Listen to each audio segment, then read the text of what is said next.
Proverbs 11:14, where there is no counsel, the people fall. But in the multitude of counselors, there is safety. If people around you are saying, don't do it, why push through? Why be bullheaded? At least say, you know what? I'll pull a timeout. I'm going to pull back and I'm going to listen. Back somewhere in the 90s, it was all over TBN. And it was like in May that this was all broke loose. And a lot of people were just like, yeah. And it was like on, a respected pastor minister had an encounter with the Lord. And he had this vision that on, I'm making up the date, I remember it was June, I don't know what year, that on June 15th, there is going to be an exponential, there is going to be a release from the heavenlies of the power and the glory of God like humanity has never seen before. And we need to be ready. We need to be in a position to receive. God is going to, miracles are just going to just proliferate around the universe and healings and dead, sounds good to me. Okay? Sounds good. I'm open to that. I want the presence of God. I want more healings and miracles. Sounds good.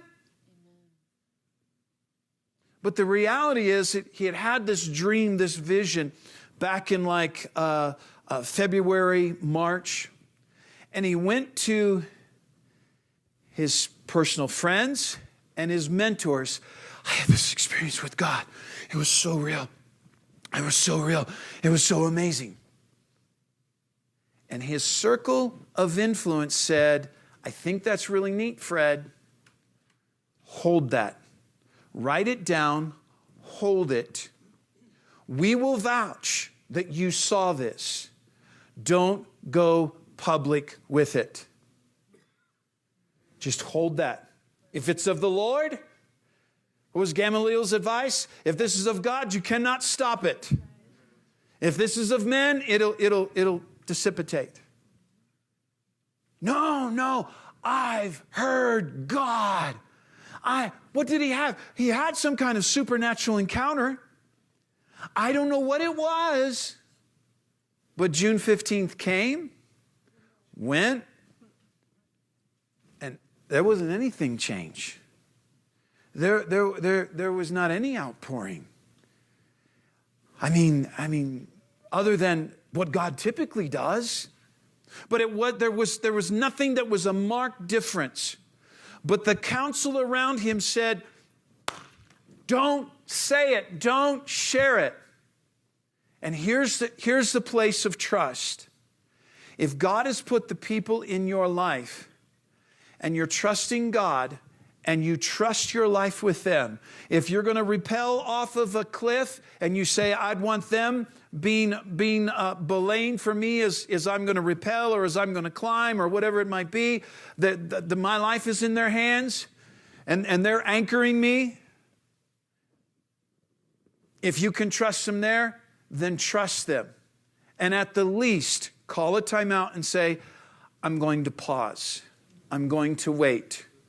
See, it's like I shared with you guys last week when I came out here to Colorado for my high school reunion. I was like, I'm going to move to Colorado. We're going to do it. I know I'm supposed to. And I went back and I talked to my pastor, and he's like, what are you going to do? How are you going to make it? When are you going to move? And he had all these questions.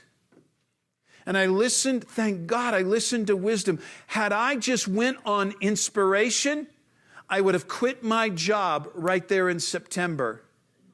And it could have been chaotic in a transition. Not that I wouldn't have gotten here, but then we blame the devil. The devil is no, I got anxious.